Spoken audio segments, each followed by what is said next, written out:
அன்பான சகோதர சகோதரிகளே, மீண்டுமாக உங்களை இந்த கருத்து பருவ நிகழ்ச்சியிலே உங்களை வரவேற்பதிலே மீண்டும் மகிழ்ச்சி அடைகின்றோம். நாம் கடந்த நாட்களிலே நம்முடைய சகோதரர் எவ்வாறு ஒரு எளிய முறையிலே கிராமத்து பாணியிலே தன்னுடைய ஊழியத்தை ஆரம்பித்தார் என்றும், அதன் பிறகு அவருடைய ஊழியம் எவ்வாறு படிப்படியாக வளர்ந்தது என்றும், அவருக்கு அங்கிருந்த பங்கு தந்தை எவ்வாறு ஆன்மீக ஆலோசகராக இருந்து அவரை வழிநடத்தினார் என்றும் நாம் பார்த்தோம். தன்னுடைய ஊழியத்தை செய்து கொண்டிருந்த நாட்களிலே தன்னுடைய குடும்பத்தினுடைய தேவைகளும் அவர் சந்திக்க வேண்டியதாக இருந்தது. ஸோ அந்த தன்னுடைய குடும்பத்தினுடைய தேவைகளை எவ்வாறு சந்தித்தார் என்று நாம் கடந்த நிகழ்ச்சிகளை பார்த்தோம். இன்று நாம் சகோதரிடத்தில் அவர் செய்கின்ற பல்வேறு விதமான ஊழியங்களை குறித்தும், அவர் இந்த ஊழியத்தை ஆரம்பித்த நாட்களிலே அவருக்கு ஏதாவது விதத்தில் எதிர்ப்புகள் இருந்ததா, அதை எவ்வாறு சமாளித்தார் என்பதை குறித்தும் நாம் இன்று பேசுவோம். வாருங்கள். நீங்கள் உங்களுடைய ஊழியத்தினுடைய ஆரம்ப கட்டத்திலே நீங்கள் சந்தித்த சவால்களையும் அதை நீங்கள் எவ்வாறு நீங்கள் மேற்கொண்டீர்கள் என்பதையும் குறித்து கொஞ்சம் உங்களை போன்ற பொதுநிலையினர் தன்னுடைய ஊழியத்தை எவ்வாறு செய்ய ஆரம்பிக்க விரும்புகிறார்கள் என்பதை குறித்தும், அதற்கு நீங்கள் செய்த அதற்கு எடுத்த நீங்கள் முயற்சிகளை குறித்தும் கொஞ்சம் நீங்கள் சொல்ல முடியுமான்றது. இதை குறித்து சொல்லணும்னா நிறைய சொல்லணும். ஏன்னா பைபிள் ஆண்டவர் சொல்கிறார், ஒளியை இருள் எதிர்க்க வந்து. நான் ஆண்டுடைய ஊழியத்துக்கு வந்தோம், கண்டிப்பாக எதிர்ப்பு இருக்கும். அந்த எதிர்ப்பு பல விதத்தில் இருந்தது. ஆனால் சில இதெல்லாம் நான் சொன்னாக்க இருந்தது. இப்போது நாம் பார்த்தோன்னாக்க ஏதோ நம்ம கோயிலுக்கு போவோம் வருவோம், பாரம்பரியம் இருக்கு. இந்த ஊழியத்தின் பாதையில் வருகிற பொழுது இந்த மாதிரி அல்லேலூயா சொல்கிறதோ தோத்திரம் பண்ணுறதோ அப்படி பண்ணுறதோ சில மக்களுக்கு பாரம்பரியாக வாழ்ந்த, எனக்கு கூட ஒரு காலத்தை அப்படி தான் பாரம்பரியத்துக்கு ஒரு மாதிரியாக, என்ன இவர் அல்லேலூயா இல்லையோ தோத்திரம் அல்லேலூயா பிரைஸ்லாம் சொல்லிட்டு இருக்கிறாரு, இவர் பெந்தகோஸ்துக்கு போயிட்டாரான்னு ஒரு கேள்வியாக பேசி. சரி, எது பங்கு பார்த்துக்கலாம் தெரியும், நான் இப்படி செஞ்சுருக்கேன். அப்படி ஒரு கேள்வி ஆரம்ப காலத்தில், அதாவது ஊழியத்தின் ஆரம்பத்தில் 89 ஆரம்பத்தில் அப்படி இருக்கணும். வேணா அல்லேலூயான்ட்டு இருக்கிறார். சில பேர் டிவைனுக்கு மற்ற தியானத்துலாம் போனால் கொஞ்சம் பரவாயில்ல, அவங்க தெரியும். ஆனால் மற்ற 75% மேலே தெரியாது. அதனால் கேள்விக்குறியே கேட்டு வைப்பாங்க, அவர் அப்படி பெந்தகோஸ்து சேர்ந்துட்டார் மற்றார். இது ஒரு மனசில் இருந்து அப்படியே ஒரு பக்கம். இதனால நான் போனாக்க மக்கள் ஏற்றுக்கிறது இல்லை. இவன் பெந்தகோஸ்துக்கு போயிட்டான் அப்படின்னு சொல்லிட்டு ஏற்றுக்கிறது இல்லை. அதுதான் இருக்கு. இப்படி இருந்த காலகட்டத்தில் ஒரு எதிர்ப்பனை எப்படின்னு சொல்லவே இல்லைங்க. ஒரு என்ன தெரியுங்களா, ஜபோலி பாட்டு நடிச்சுட்டு இருக்கிறான். அவங்க ஃபாதர் திருப்பள்ளி நிறைவேற்றுவார். இப்போ திருப்பள்ளி வீட்டில் மற்ற சமயத்து மக்களோட வருவாங்க. ஒரு நற்கருணை வாங்கிட்டு நான் உட்காந்தேன். எனக்கு பின்னாடி ஒரு சகோதரி இருந்தாங்க. அவங்களுக்கு நான் உட்காந்து நற்கருணை அப்படியே மனசுக்குள்ளே ஆண்டவரே தோத்தம் ஜெபம் பண்ணிருப்பேன். எனக்கு பின்னாடி ஒரு மற்ற சமயத்தை சேர்ந்த ஒரு சகோதரி, அவளுக்கு தீயாவி இருக்கும் போல் இருக்கும். அந்த தீயாவி இருந்தால அது கீழே விழுந்து பெறல ஆரம்பிச்சிச்சு. அப்புறமேல சாமி இருக்கிறார், என்ன பண்ணுற சொல்லிட்டு அப்புறம் அதில் இருட்டோம். அவர் பாதிரி என்ன பண்ணாரா, இந்த மாதிரி பேய் ஓடுறது அது மாதிரி ஓடுறதெல்லாம் வந்துச்சுனாக்க நான் ஜபோலி பாட்டு நிறுத்திப்பிடுவேன் அப்படின்ட்டு ஒரு மாதிரி பேசிட்டார். இருக்கிறதெல்லாம் இப்படி தான் இருக்கணும்ட்டு எனக்கு ஒன்றும் புரியல. சரி, எப்படி போச்சு. அப்புறமேல அவங்க அப்புறம் என்ன பண்ணுறது, மக்களுக்கு போயிட்டு சாமி என்னப்பா அதை நாங்களாம் இங்கேருந்து வந்திருக்கிறோம், இங்கே நிறையா விடுதலை உண்டாகுது, நோய் இதுக்கு பேயோடு அதெல்லாம் இருக்கும். பேய்கெல்லாம் ஒன்றும் இல்லை, அவரு இப்படி பேசிட்டு அப்படின்ட்டு ஒரு மாதிரி பேசிட்டார் அவர். நான் அமைதியாக உள்ளே உட்காந்துட்டு ஜோம் பண்ணிட்டே இருக்கிறேன். அதில் இதுதோ எதிர்ப்பாயிட்டு முன்னாடி அந்த பாட்டு என்ன பண்ணார்னாக்க, இப்போ உங்களுக்கு தெரியும் அவர் என்ன பண்ணார்னாக்க, கருத்துக்கெல்லாம் சில போயிட்டு இனி எங்கேயும் போயிட்டு ஜெப வழிபாடு நடத்தக்கூடாது. ஃபாதர் உங்கள்கிட்ட சொல்லிட்டாரு. ஆமாம். ம். அந்த ஃபாதரு ம். எல்லாம் நாங்கள் பேசி டைசிஸில் வச்சு பேசிட்டோம். ரசில் இதெல்லாம் நீங்கள் எங்கேயும் போயிட்டு ஜெப வழிபாடு 1 மாதம் எங்கேயும் போகக்கூடாது. ஏன்னா நீ இஷ்டத்துக்கு போயிட்டு இருக்கிறான்னு சொல்லிட்டு மறை மாவட்டத்தில் எல்லாம் அவங்க சொல்கிறாங்க அப்படின்னு சொல்லிட்டு நீ 1 மாதத்துக்கு எங்கேயும் போகக்கூடாது. கண்ட்ரோல். எங்கேயும் போகக்கூடாது, ஜெபம் நடத்தக்கூடாது. சரி ஃபாதர், எனக்கு 1 மாதத்துக்கு சொல்கிறான். எல்லோரும் சொன்னாங்கட்டுக்கு அவர் இஷ்டத்துக்கு போகிறாரு வராரு, அதனால எனக்கு யார் கண்ட்ரோலுக்கு பண்ண முடியாதுன்னு சொல்லிட்டாங்க. அதனால் என் கண்ட்ரோலில் நீ போகக்கூடாது. சரிப்பா சொல்லிட்டு வாங்க. 1 மாதத்துக்கு வீட்டில் வந்து எங்கள் ஒய்ஃப்கிட்ட சொன்னேன். ஃபாதர் சொல்லிட்டாரு 1 மாதத்துக்கு எங்கேயும் ஜபத்துக்கெல்லாம் போகக்கூடாதுன்னு சொல்லிட்டாரு. சரி, அவங்க எங்கள் ஒய்ஃபு கொஞ்சம் நல்லா இருக்கும். கீழ்ப்படித்தான் எல்லா பலியும் மேலாள் பலியும் சொல்லுவீங்க தானே, கீழ்ப்படி. சரிம்மா, நான் அது அப்படி தான் போட்டு கொண்டு. சரி, 1 மாதத்துக்கு நம்ம என்ன பண்ணுறது? போயிட்டு என் கல்லறை தோட்டம் அப்படி ஓப்பனாக முன்னே இதில் கல்றத்து நாளுக்கு மக்கள் வருவாங்க. கல்றத்து நாளுக்கு மத்தியில் என்ன பண்ணுவாங்க, முன்னாடி ஒரு நாளைக்கு வந்து எல்லாம் சுத்தம் பண்ணிவிட்டு அடக்கம் பண்ணிட்டு போயிடுவாங்க. இது பண்ணி சுத்தம் பண்ணிடுவான். கல்றத்து நாள் வருவாங்க, போயிடுவாங்க. அது இப்போ திருப்பம் இல்லை, யாரும் வரப்போகிறதில்ல. அங்கெல்லாம் முள்ளு கில்லு அப்படி வேலி பெரிய மரமெல்லாம் கிடக்குதுன்ட்டுக்கு. 1 மாதம் நானே வீட்டுக்காரி மனைவியும் போயிட்டு பெரிய பெரிய முள் மரமெல்லாம் இருக்கும். போகிறது காலையில் போயிட்டு எல்லாம் ஒவ்வொரு மரமாக வெட்டி வேரோடு பிடிங்கிட்டு அப்புறம் வந்துட்டு வந்துடுவோம்.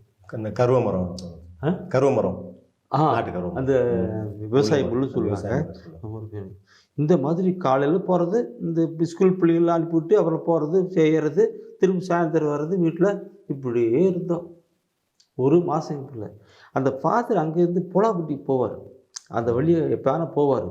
போகும்போது கூட பார்ப்பார், நாங்கள் செய்கிறதெல்லாம் பார்ப்பார். அந்த கல்றைக்கு உள்ளது 7 கிராமத்து மக்கள்.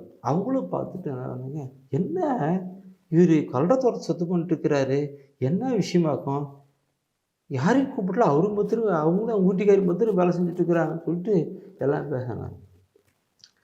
அவங்களுக்கு தெரியாது நான் அப்படியே 1 மாதம் 2 பேரும் போயிட்டு யார்த்தாலும் அந்த கல்லறை தோட்டம் முழுசுமாகவே முள்ளெல்லாம் வெட்டி கிளீன் பண்ணி தோட்டம்லாம் இரும்பு எடுத்து கிளீன் பண்ணிட்டு 1 மாதம் முடிஞ்ச பின்னாடி ஃபாதர்கிட்ட போயிட்டு, ஃபாதர் நீங்கள் சொன்ன மாதிரி நான் 1 மாதம் இங்கே போகல, இங்கே வழிபாட்டு போகல, எங்கள் வீட்டில் புரியுமா இங்கேயும் போகல.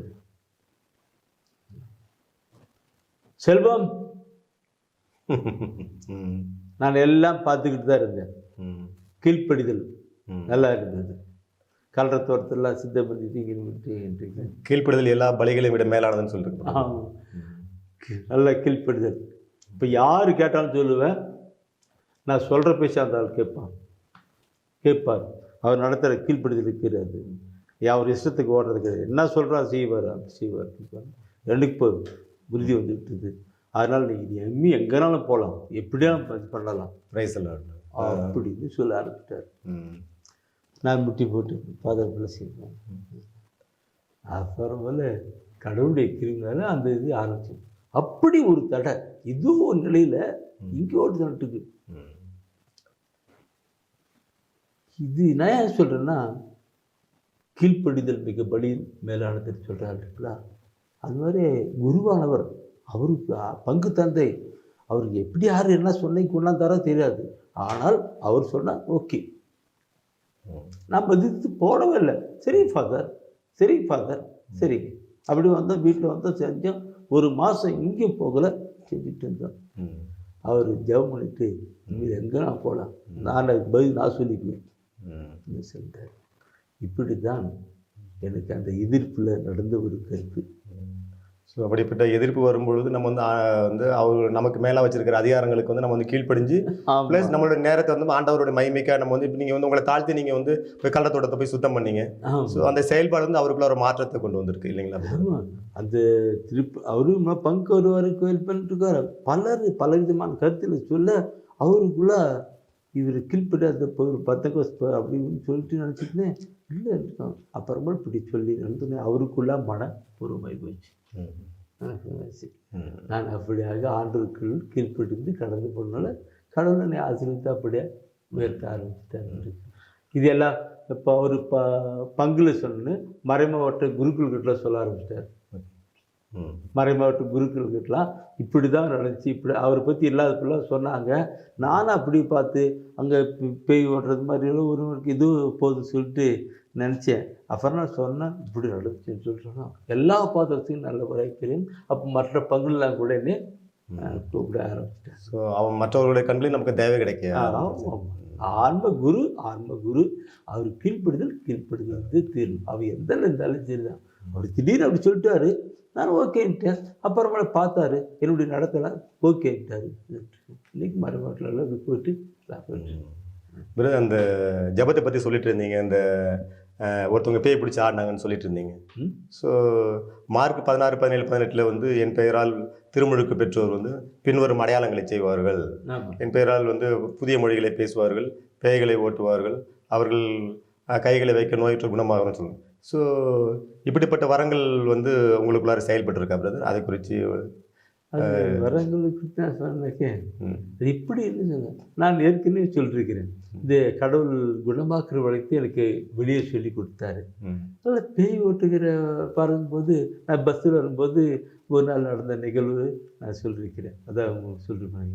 அதாவது பஸ்ஸில் வரும்போது நான் பாட்டுக்கு ஒன்று உட்காந்து ஜெபம் பண்ணுவேன், எல்லாம் தூக்கிடுவேன் ஜெபம் பண்ணுவேன். நான் நினைக்கிட்டு ஒரு நாள் முன்னாடி இருக்கிற சகோதரிக்கு தீயாவி பிடிச்சிருக்கு. அவள் இந்து பஸ்ஸில் உட்காந்துருக்கோம். நான் இப்படியே நான் ஜெபம் பண்ண அந்த ஒளி பிரச்சனை போனால் அவங்க எழுந்து பஸ்ஸிலேயே ஆட ஆரம்பிச்சிட்டாங்க. அந்த அம்மாவும் அந்த அம்மா எழுந்து ஆட ஆரம்பிச்சிட்டாங்க. அந்த அம்மா ஆரம்பிச்சதுக்கும் கண்டக்டர்லாம் பார்த்து அந்த வயசு வந்துக்கும் அவங்க அம்மா ஒரு 2 பேர் இருக்கிறாங்க. 2 அம்மா பிள்ளைன்னு நினைக்கிறேன். அப்போது இந்த பிள்ளை எழுந்து ஆடுது. ஒரு 18, 20 வயசுக்கு நினைக்கிறான். எழுந்து ஆடுது. அவங்க அம்மா வந்து அம்மா உட்காந்து கொண்டா முடியவே இல்லை, ஆடுது. கண்டக்டர் பார்த்து உட்காரியே இறங்கி போயிருக்கீங்க. அப்புறமேல இது ஒரு ஊருக்கு வந்த உடனே இறக்கிறேன்னு சொல்லிட்டாங்க. அந்த இறக்கிறது என்னக்கா என்ன இது? நான் அதை பற்றி ஒன்றுமே சிந்திக்கலை. ஒரு 2 மினிட்ஸ்லாம் இறக்கிறேன்ட்டாங்க. பஸ் ஸ்டாண்ட் ஒரு ஸ்டாப் வந்துச்சு, இறக்கிட்டாங்க. பஸ் ஸ்டாப் வந்து இறக்கிட்டாங்க. நான் எங்கள் வீட்டில் வந்து சொன்னேன், இந்த மாதிரி தான் ஒரு நிகழ்வு நடந்துச்சு, இந்த மாதிரி நடந்துச்சுன்னு. ஐயோ போங்க, அவங்க எங்கே போகிறவங்களோ தெரியாது, நீ ஏன் இப்படி பண்ணிட்டீங்க? எனக்கு என்னமா தெரியும், நான் பாட்டு ஜெபம் அது எப்படி அழைச்சிருக்கேன் இருக்கேன். அப்புறமேல சரி அப்புறம் வீட்டில் ஜெபம் பண்ணிட்டு நான் படுத்துட்டோம். நான் நைட்டு ஆகிட்டோம். இது மாதிரி ஆயிடுச்சு. பாவம். அடுத்து நாள் காலையில் போய் நானும் வைப்பு ஜெபம் பண்ணிட்டுருக்கோம். இந்த வீட்டில் இறங்கலாம் பாருங்கள், அவங்க பஸ் விட்டு இறங்கலாம் பாருங்கள். அவங்க ரிலேஷன்ஸ் வீட்டுக்கு போயிருக்கிறாங்க, உறவினர் வீட்டுக்கு அவங்க போயிருக்கிறாங்க. அங்கே உறவினருக்கு போகும்போது இந்த மாதிரி பிள்ளைக்கு காற்றுக்கு மாட்டேங்குது, பேய் பிடிச்சி காற்று பிடிக்க மாட்டேங்குது, பஸ்ஸு எழுந்து ஆடிடுச்சு. அங்கே உடனே இறக்கிட்டு போயிட்டாங்க, அவர் கண்டக்டர் இறக்கிட்டு போயிட்டாங்க. அதனால தான் அவங்க வீட்டுக்கு வந்தோம். அப்படி பாவம் தங்குங்க, இருங்க, நைட்டு இருங்க. இங்கே ஒருத்தர் இருக்கிறாரு, அவர்கிட்ட போனால் பேயெல்லாம் ஓட்டுருவார். ஜம்மாரா பேயெல்லாம் ஓட்டிடுவார், அப்படிலாம் ஓட்டுருவார். அவருக்கு ஆனால் பிடிக்கிறது கஷ்டம். அவங்க யாரும் எங்கேயோ காலையிலேருந்து போயிடுவார், இங்கே போயிடுவார், எங்கே போயிடுவார் தெரியாது. காலையில் நேரமாக போனால் பிடிச்சிடலான்ட்டு.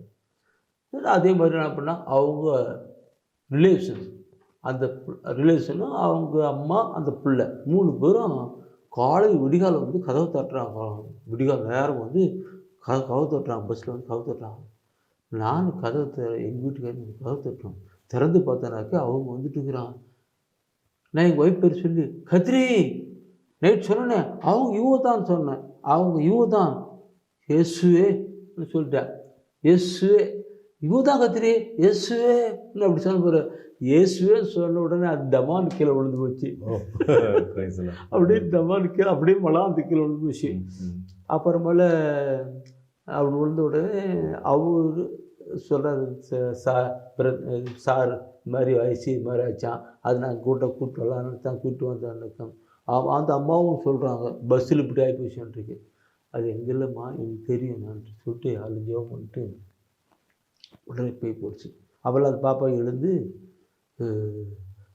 இப்படி எங்கே வந்தா இப்படி வந்தா அப்படின்னு எனக்கு அப்புறம் போல் பேய் ஓடிச்சு. அங்கே அப்போ அந்த அம்மா கேட்டாங்க, பேய் போயிடுச்சானுங்க. அதெல்லாம் பேய் போயிடுச்சுமா, அதெல்லாம் போயிடுச்சு, நல்லா இருக்கிறேன்னு சொல்லிட்டு வச்சுட்டு ஜெபம் பண்ணான். அப்போ எனக்கு தெரிஞ்சது கடவுள் அந்த பேய் ஓட்ட வரத்தையும் கொடுத்துருக்கிறார். அதில் சொல்கிற மாதிரி வந்து கிறிஸ்துவனுடைய பெயருக்கு அவ்வளோ வல்லமை இருக்குது. விண்ணவர் மன்னவர் கீழுள்ளவர் மேலுள்ளவர் அனைவரும் கீழ்ப்படிவர் மண்டியிடுவர்னு சொல்கிற அந்த இயேசு என்ற பெயருக்கு அவ்வளோ வல்லமை இருக்குது இல்லையா பிரதர்? நல்லது பிரதர். அன்பான சகோதரர்களே, நாம் இந்த நாளிலே சகோதரருடைய ஊழியத்தினுடைய ஆரம்ப கட்ட காலத்திலே அவருக்கு இருந்த எதிர்ப்பையும் அதை அவர் தன்னை தாழ்த்தி எவ்வாறு அந்த பிரச்சனையை சமாளித்தார் என்பதையும் நீங்கள் கண்டு கொண்டீர்கள். மேலும் அவருக்குள்ளாக இருக்கிற வரங்களையும் அவர் எவ்வாறு அறிந்து கொண்டார் என்பதையும் நீங்கள் தெளிவாக புரிந்து கொண்டிருப்பீர்கள் என்று விசுவசிக்கிறேன். மீண்டுமாக இன்னும் ஒரு நாளிலே நாம் இந்த கருத்து பகிர்வை தொடர்வோம். நன்றி. Praise the Lord.